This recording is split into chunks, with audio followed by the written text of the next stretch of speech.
coming from my point of view, my husband, he was also a victim of child sexual abuse and molestation. So like I'm even mindful of what it is that I do and how I address certain things. And then even something as simple as the smell of soap for him. There's a certain soap that he can't even, that just kind of makes his skin crawl, right? And even though his abuse happened 40 years ago, it's like I have to be mindful of that, right? And then from my perspective of actually experiencing it, from a woman's perspective, I guess, is being with a mate who I can completely be vulnerable with and talk to him about these things, and him being very, my husband, I would say, like, I'm gonna brag on him because he is emotionally available. He is full of like fully aware of who he is and all that he is. So it wasn't like him trying to prove anything to me or try to take anything away from me. It was like, no, I'm giving something to you. And because of the different things that I had been through in my life, I tried to self-sabotage. And that's one of the things that people who have been violated sexually, physically, or whatever, sometimes we try to self-sabotage situations so that we don't be vulnerable. But it was like I was almost forced to be vulnerable with him, but in a good way. So when it came down to like sexual acts and stuff, like I was down with that. However, I shied away from affect, like he's super affectionate.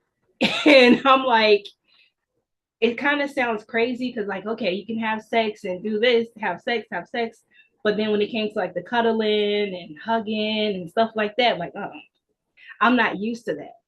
And I don't know if that was like a defense mechanism, but again, it's really, really, really bizarre for one to say, okay, I'll give my body to you, but I'm not going to give you anything else. Am I making sense to you?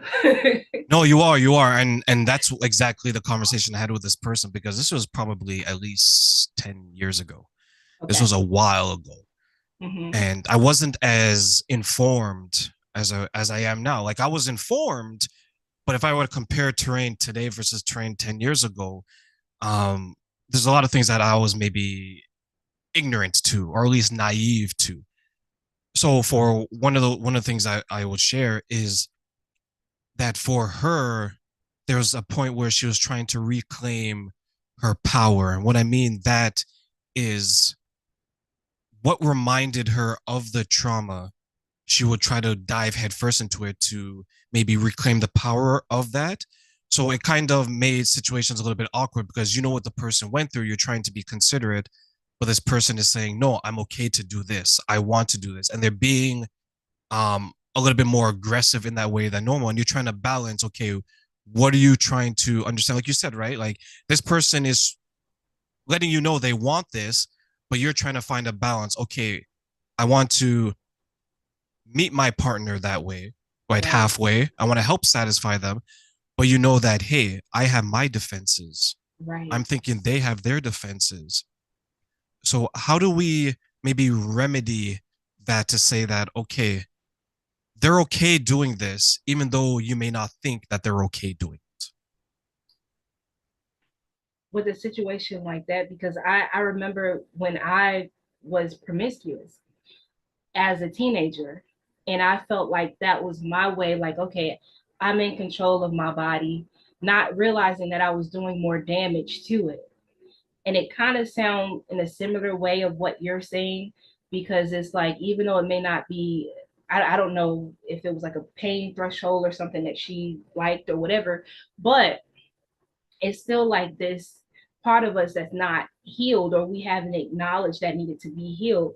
So our way of trying to fix ourselves is like you said, going head first, do this to me, do this to me rough or choke me, and it's just all these different things. It's like, do you even like that? And I think I said to you when you were on my show was that my husband was the first man that I actually gave myself to. And I think once you reach that level of vulnerability, awareness of who you are, awareness of what happened to you. It's a thing called total, what is it? Radical acceptance, right? And it's saying, okay, what happened to me, that happened to me, that was not okay, I don't approve it, you know. However, I'm going to acknowledge it because I need to work through this. And something too, because it is something I wrote in my book, Suppressed Wounds, Redemption, and Recovery, is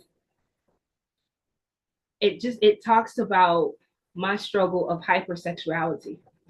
So it's like, here it is. Now you're in this marriage, and say if you and your husband, you guys, you and your partner can't, someone can't perform. So what do you do in those situations? Like, you have to relearn your body, you have to learn their body, you have to try to um, make certain compromises. So it's like, if you're not able to identify and address the things that happened to you, whether it was childhood or adulthood, then you're just gonna, it's like, what are you doing? It's like you're spinning your wheels, you know?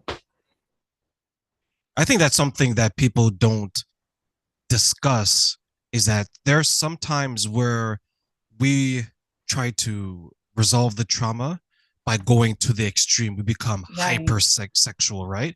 right, And I knew someone that fell into that. Actually, now that I think about it, I know a few people that fell into that, where they would seek out men or women that look like their abuser and try to have sexual encounters with them, but in a dominating way, right? Sometimes they would, like, to the point where some would use them in that way. So let's say, for example, if I was assaulted and my abuser was 6 foot and it was someone that was in construction, I would seek out construction workers to have sex with and say, okay, I'm going to take back my power because I'm going to be able to do this with them. I'm going to do that to them.